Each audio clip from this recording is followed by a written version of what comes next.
Recently, or what seems like recently since the world won't stop spinning at 100 miles an hour, we featured a watch from Hanhart, the 417 ES.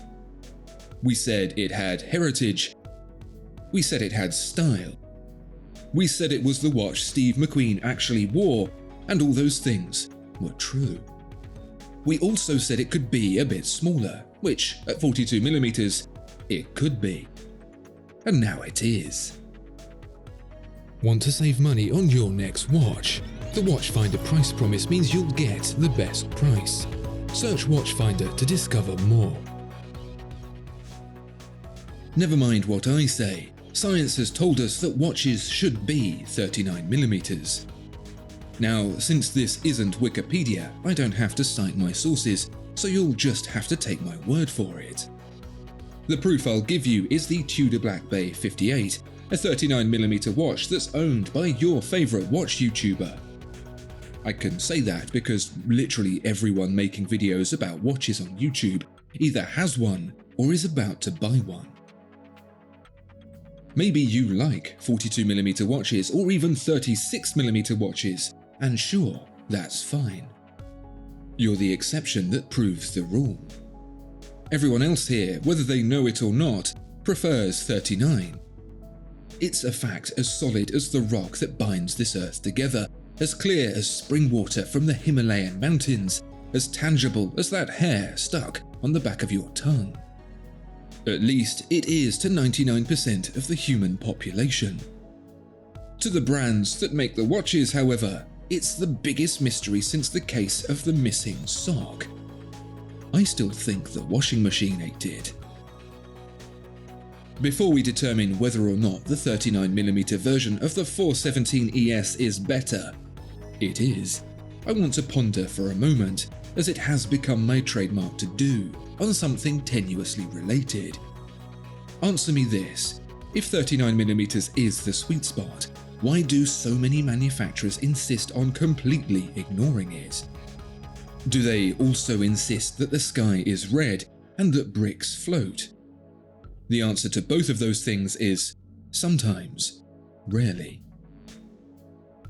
Maybe because sometimes, often, the movement is too wide or too thick to make it work. I don't know why the movement is sometimes too wide or too thick. Zsa Lecoultre were making movements you could lose up a nostril 100 years ago. And it was only a decade back we were all complaining movements were too small for the watches. Now they're too big. It's the horological equivalent of the trying to pass the person coming the other way dance. Perhaps it's what I like to call the absentee requester effect. That's when a bunch of people fervently say they want something right up to the point that thing actually exists, and then they all disappear. In an offshoot of quantum physics that would have Schrödinger rushing to the pet shop, which may or may not be closed, he won't know until he gets there, it is said that the requester and the fulfilled request cannot physically exist at the same moment. Like that time everyone said they wanted a lightweight, low-powered two-seater sports car, and so Toyota obliged, and nobody bought one. Whatever the reason, it means that 39mm watches are fewer and further between than they should be. Some classic 39mm watches, like the non-jumbo Royal Oak, actually disappeared, swapped for oversized replacements. A bit like Craig Ferguson. The best we can hope for are 40mm watches, rounded up to the nearest 10, like the Rolex Submariner, which is now 41mm. I've got as much chance of understanding why planes fly and young people like TikTok as I have the decision brands keep making to not embrace the perfect 39mm case size. So I'm going to take this Hanhart 417 ES 1954 as a rare, non-Tudor opportunity to demonstrate why they wholeheartedly should. If this is your first introduction to Hanhart and the 417 ES series, let me give you the lowdown. Germany had started a global rug for a second time, and the rest of the world had to step in and tell them to cool it for a bit and take a time out. They were given 10 years on the naughty step, no tanks, no ships, and definitely no planes. In 1956, penance served, Germany reconstituted its air force with some shiny new planes, with the promise it would only use them for good this time. Pinky swear. The pilots also got some shiny new pilot's watches too, courtesy of German, once Swiss, watchmaker Hanhart.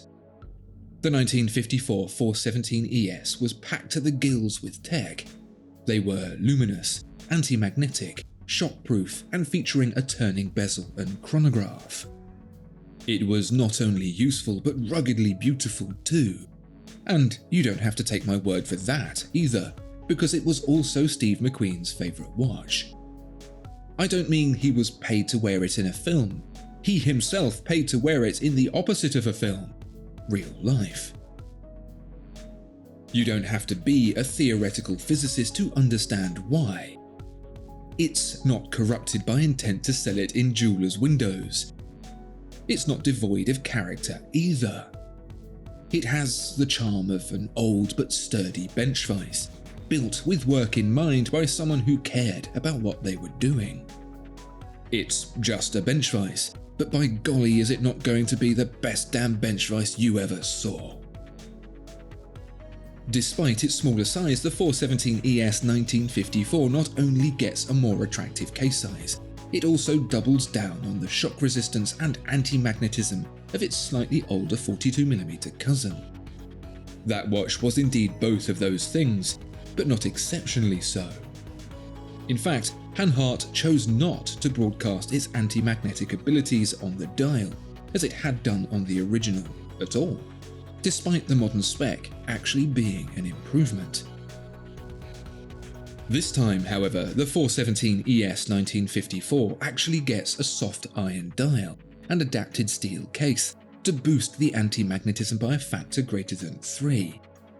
The shock protection, which has remained present on all generations of this watch's dial, is also much improved, with an inner case gasket system that allows the movement more play than normal to protect it in the event of a knock.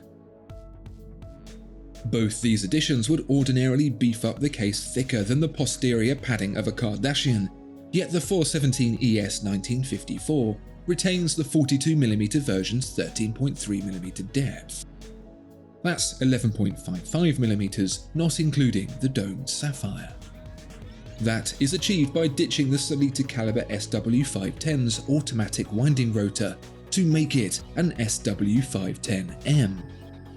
Both watches benefited from this tactile interaction that forced owners to top up its power by hand. But all that could be for naught if the modern 1954 version's 39mm case added nothing to the watch by taking something away. It's no surprise that this is a textbook case of less is more. The smaller size just suits the watch better. The proportions, not just in the case but the dial as well, just feel right. And yet again, you don't have to take my word for it. That 20th century version that Steve McQueen loved so much, yeah, that was 39mm as well. The Hanhart 417ES 1954 is available, oddly, for more than its bigger brother, priced at £1,650 versus £1,550. What do you think of it? Is the case size reduction to 39mm a surefire win?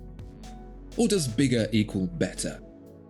Why do you think the industry actively ignores this dimension? Let me know in the comments below. Thanks for watching. Please do like and subscribe, and I'll see you next time. Discover more exceptional watches at Watchfinder. Thank you so much for watching this video. If you enjoyed it, please do consider giving it a like and subscribing to the channel. If there are any watches you'd like to see featured, please let us know in the comments below.